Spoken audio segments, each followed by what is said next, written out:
What position groups do the Aggies need to hit hard in the 2024 recruiting class? You are Locked On Aggies, your daily podcast on the Texas A&M Aggies. Part of the Locked On Podcast Network, your team every day.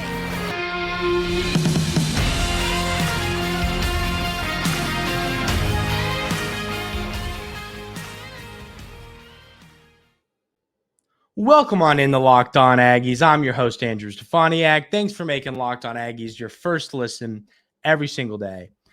And today I think we're going to talk a little bit about the 2024 recruiting class and what positions the coaching staff needs to really hit hard to bring in for this class.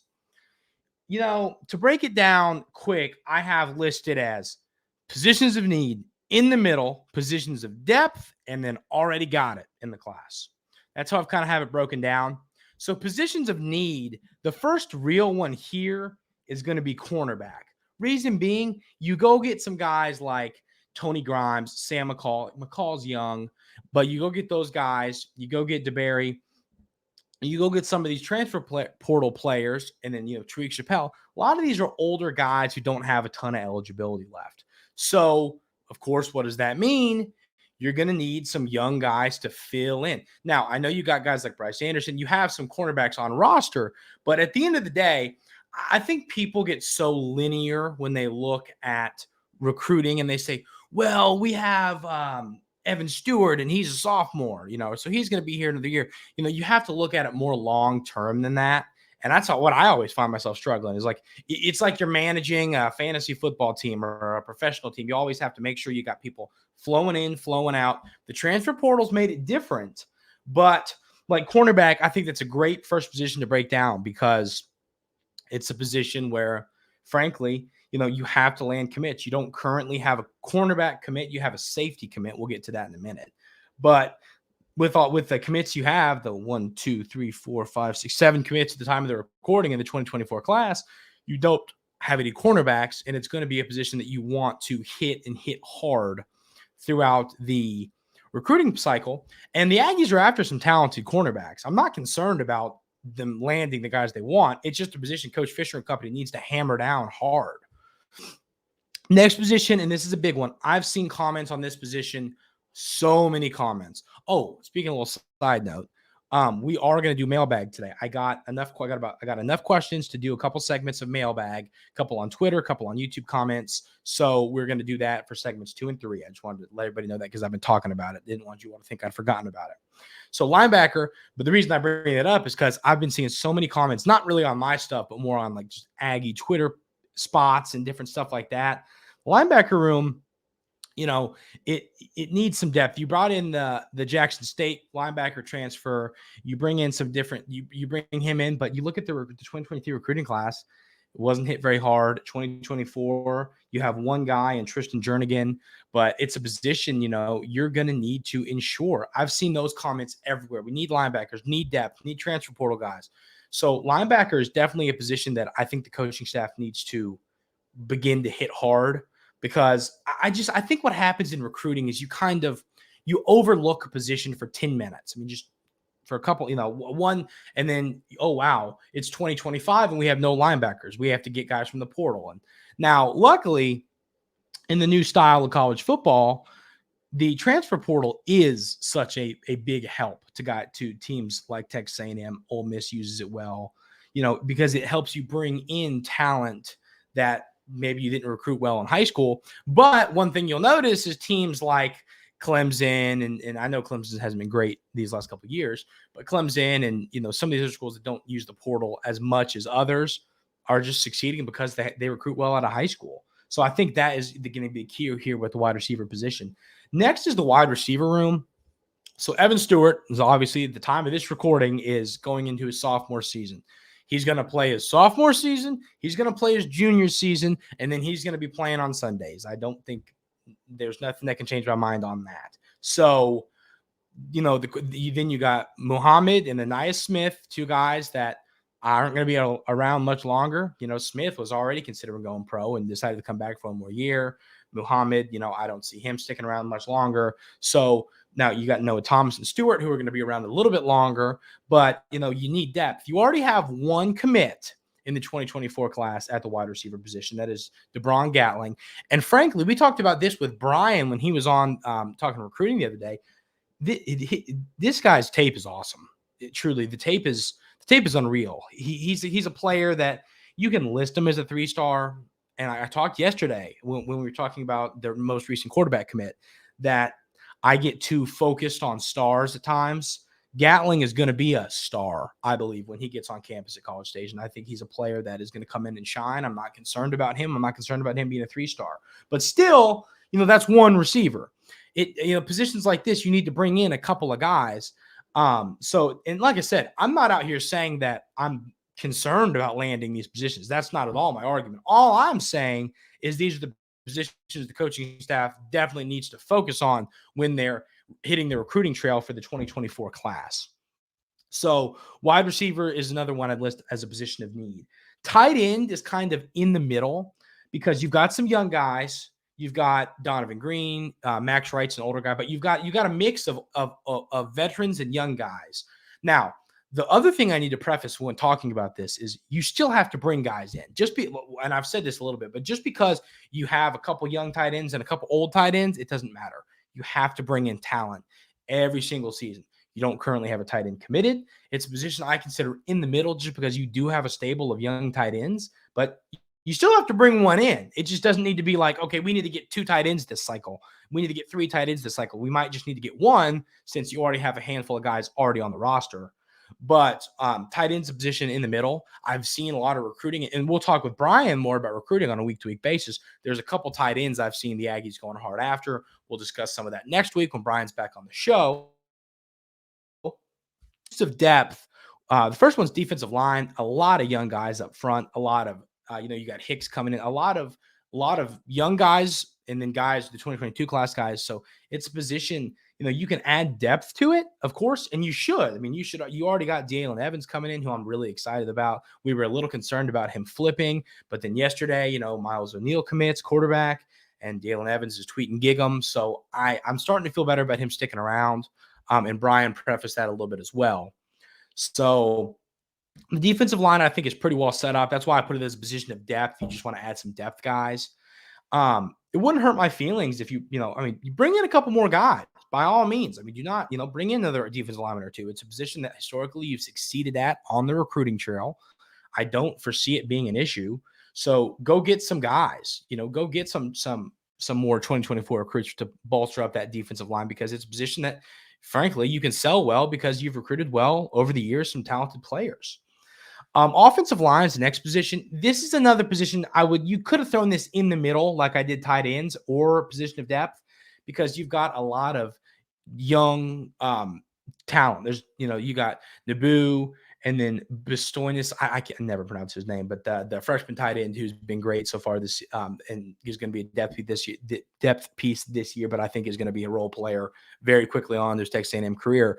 You've got some young guys there, but then you've also got some guys who are kind of getting closer and closer to being done on their careers. So it's a position where I feel pretty good about it, but offensive line, I mean, there's 5 of them out there. You have to continue to hammer the recruiting on the offensive line. So this is one, frankly, I put it in a position of depth, but I almost think I should have put it in a position of need, just because it doesn't matter if you have a solid offensive line. You have to continue to recruit it hard. And I don't think that's going to be a concern. I think the Aggies are going to do that.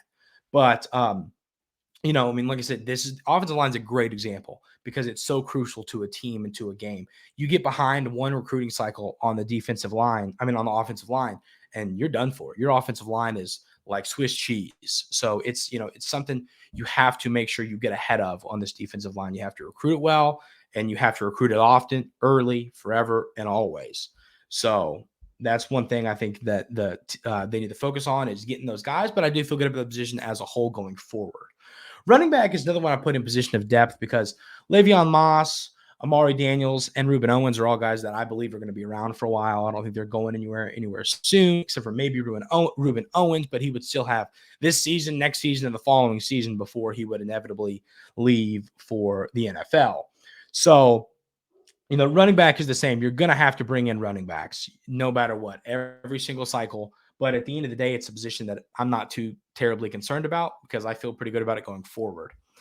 And then already got it, I wrote, is safety. And just because you have a talented safety in Jordan Pride coming in, you still got to add some guys. I would still get another safety or get another defensive back who's plays both guys, just add to the defensive back room as a whole because we already talked about the cornerback room. So safety's position, like I said, you already got it to a degree, but I would still continue to add to it as you go. And I think the Aggies are going to do that. I'm not too concerned about the Aggies adding depth to that position. So let's answer a couple mailbag questions. But first, I want to tell you about our friends over at Bird Dogs. Bird Dogs, hey, you know what I'm doing here in about in 2 or 3 hours? Gonna go hit the links, gonna go shoot probably like, I don't know, 67, 167, that is. But you know what I'm gonna wear that I'm currently wearing at this very moment? My Bird Dogs, because they're comfortable. It is a hot day today. And I don't care because I'm in my Bird Dogs. I feel loose. I feel good. I'm not concerned about getting overheated or anything of the matter because I'm in my comfortable, versatile Bird Dogs that you can do anything in. I love these shorts. I've been recommending them to everything. I was out getting a beer with some buddies the other day, and I made a note. I was wearing my Bird Dogs, and I was like, "You all got to go check these Bird Dogs pants out." I mean, legitimately, this is not just a sponsorship. This is from the bottom of my heart. These are the most comfortable pants ever created on this beautiful earth. So go give them a chance. Go to birddogs.com/lockedoncollege and enter promo code LOCKEDONCollege for a free Yeti style tumbler with your order. That's birddogs.com/lockedoncollege for a free Yeti style tumbler. You won't want to take your Bird Dogs off. I promise you that. So getting into a little bit of mailbag, I was a little, frankly, it made my day to see these different comments. I got some Twitter messages. I got some Twitter direct messages on my personal Twitter, on the show's Twitter. If you're not following either of those, please do that. I'm trying to update as much on Aggie content as possible.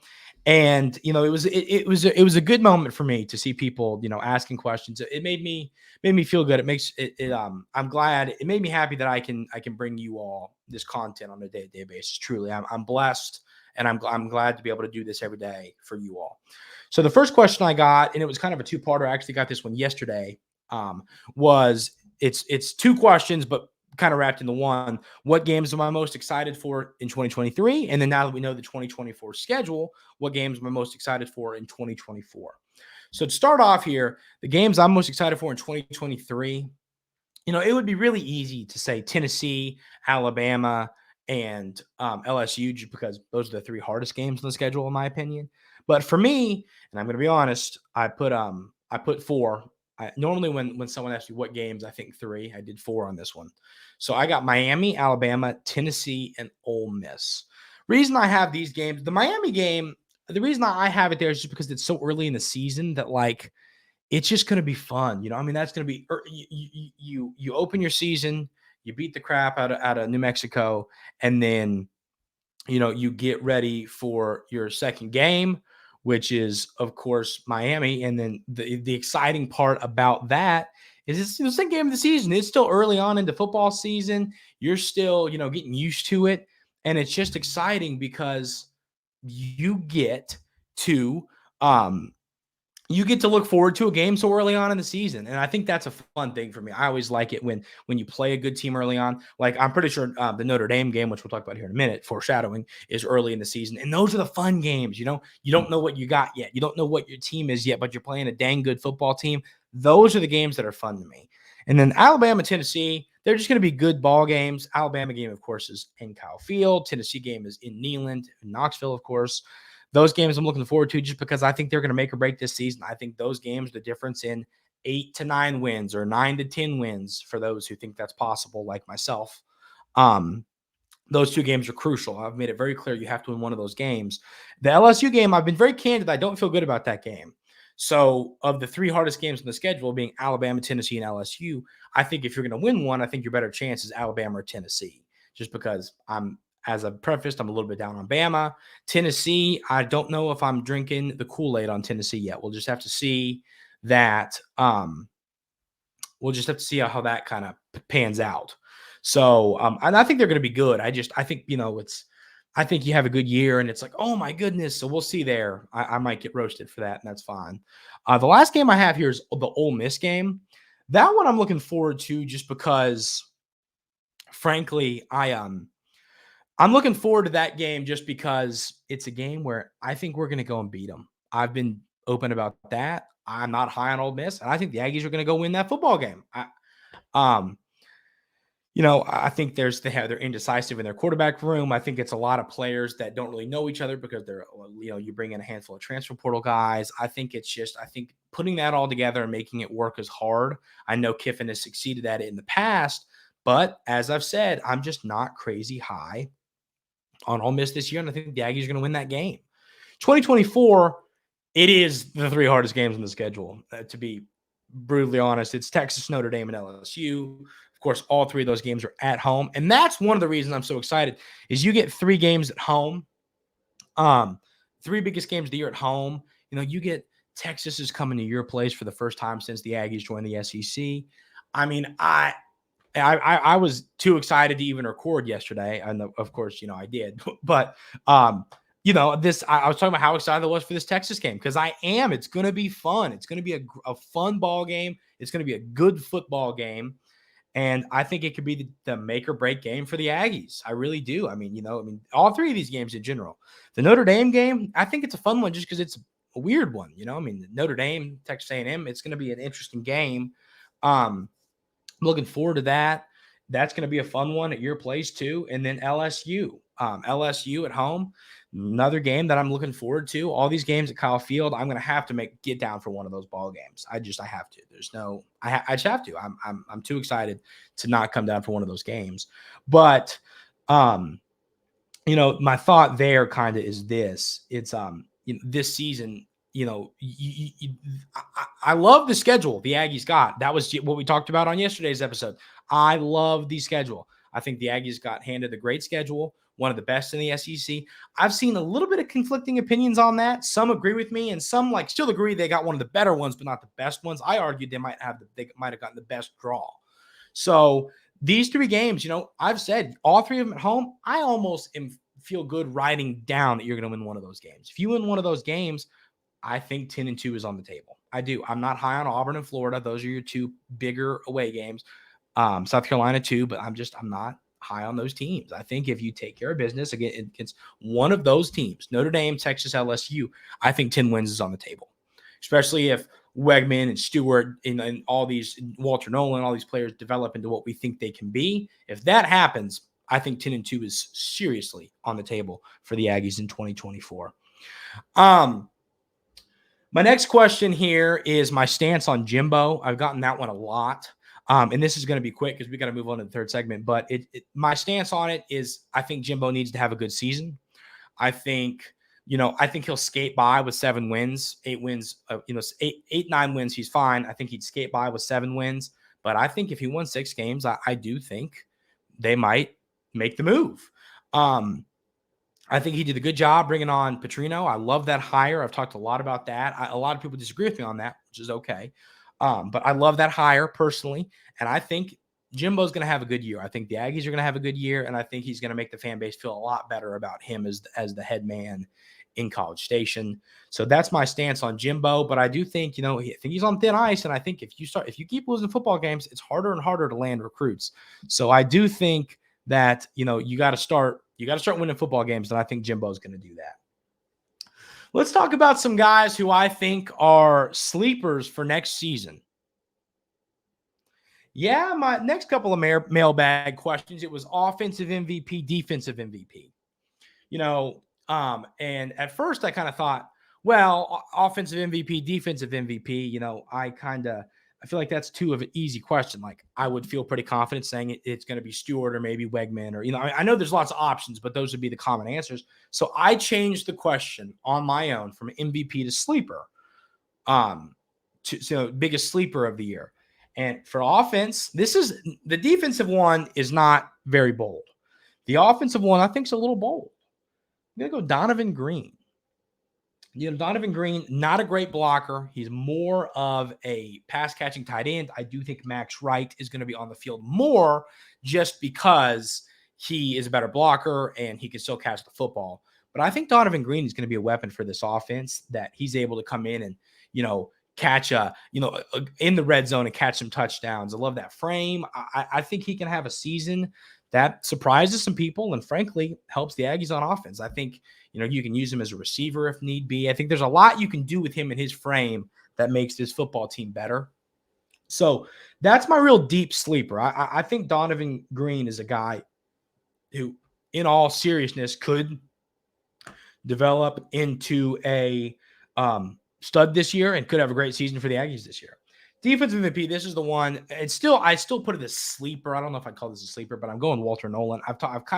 We've done this a little bit before, but Walter Nolan, we talked about the tape of the spring game recently, and rewatching the tape, I don't know how you can sit here and not say it's going to be Walter Nolan. I mean, the tape, he had some plays where it was just like, goodness gracious, man, that's not fair. That's not cool of you to do that. So I think it's Walter Nolan. I think, last season, I wouldn't say he was a disappointment, but I think, people see 5-star and he didn't quite frankly perform up to those expectations. So I do think this season, I think he's going to perform up to expectations, and I think he's going to be an absolute beast. And if you told me he was getting some all SEC honors at the end of the season, I would not be one bit surprised if he was second team all SEC, honorable mention all SEC, something like that. And once again, coming up here soon, I think he's going to be putting on an NFL jersey, starting for an NFL team here in the next 2 years or so. My last question I've got, this one was a Twitter DM, but it was favorite Aggie football player of all time. Now, the way you have to look at this is by my age. I don't think I've said how old I am on here. Maybe I haven't, but I am 22 years old. I'll be 23 in September. So, it's Johnny Manziel. I mean, I don't know if a lot of my listeners who are older folks, if you all, who's your all's favorite player was, and I get the Manziel. Some people don't like Manziel for the off-field behavior. I get that, understand, but he was so fun. He was so fun to watch play football. I miss watching him quarterback the Aggies. And then I would also add to that Mike Evans. Love Mike Evans. He's won me a couple fantasy football championships. Not last year. Dang you, Mike. Still love you, but you brought me pain last year. Those are my two guys. I just, growing up, being, how old would I have been? I'd have been, 11, 12, watching them. So it was right when I was starting to really develop my love for football and develop my love for, college football and college sports in general. So those two guys will always hold a special place in my heart for what they did at Texas A&M, the special memories and seasons they brought us. Those are my two favorite Aggies of all time. And I can tell you right now, for Texas A&M basketball, you got to go Caruso. I'm going to say Caruso because I love Caruso, but I'm telling you, there's something about Boots Radford. I have a feeling when his career's over, he's back again this season. We talked about that weeks and weeks ago, but I think when Boots Radford is done, I think he could be up there for a lot of people. And I think Boots Radford is the guy. I could see Boots Radford being a role player on an NBA team. I really could. He's not going to be a guy who's drafted in the top 10. Frankly, he might not be drafted at all, but we know the type of player he is, and it wouldn't surprise me one bit if he was able to develop into something special. And Coach Buzz Williams is a coach who's proven he can put talent in the pros. So those are my favorite Aggies of all time. Thank you all for the mailbag questions. I want to make this a Friday thing, especially in the off season when there's not always a ton to talk about besides really recruiting and outlook for the season. So if you all keep tossing me questions, send them to my Twitter, send them to the show's Twitter at Locked On Aggies. You can send them in the YouTube comments. So you can send them anywhere. And one thing I want to remind people of as well is don't forget this show. Those of you that watch on YouTube, if you ever can't catch a show because you're driving on vacation, we're on Spotify. We're on all platforms where you could go and find the podcast. For those of you podcast listeners, if we're planning to do shows after games, if you're sitting with the family and want to break down the game, go to YouTube. That all is great. It helps me. And subscribe to the YouTube. That helps me. That helps me and it supports me a lot. So I would really appreciate that. But that's going to do it for today's episode of Locked On Aggies. As always, I just can't even tell you how much I appreciate each and every one of you all that tune in every day. Once again, I'm special to be able. I feel special to be able to do this for you all, and that you all are able to tune in and see what this bozo thinks about some Aggies sports. So, as always, I really appreciate it. I hope you all have an outstanding weekend, and I will see you on Monday.